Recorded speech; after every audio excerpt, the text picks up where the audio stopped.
Assalomu alaykum, hurmatli ijtimoiy tarmoq kuzatuvchilari. Yana bitta bedaveradigan kaselkamiz tayyor bo'lgandi. Kech bo'lishiga qaramasdan shuni hozir sizlarga qisqacha video obzorini qilib o'tamiz. Bu kaselkamiz Navoiy viloyati Qiziltepa tumaniga yasaldi.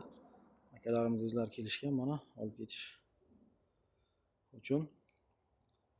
Bu kaselkamiz eniga 170 cm joyda o'radi. Lavol 504 traktoriga tayyorlandi. Kimda shunaqa bedaveradigan, yantoq o'radigan, g'o'zapoy o'radigan kaselkalar qiziqtirsa, zakaz asosida tayyorlab beramiz. Kimga qiziq bo'lsa, manzilimiz Buxoro viloyati, Peshku tumanida. Telefon raqamlarimiz har doimgidek mana shu 93lik 452 05 17.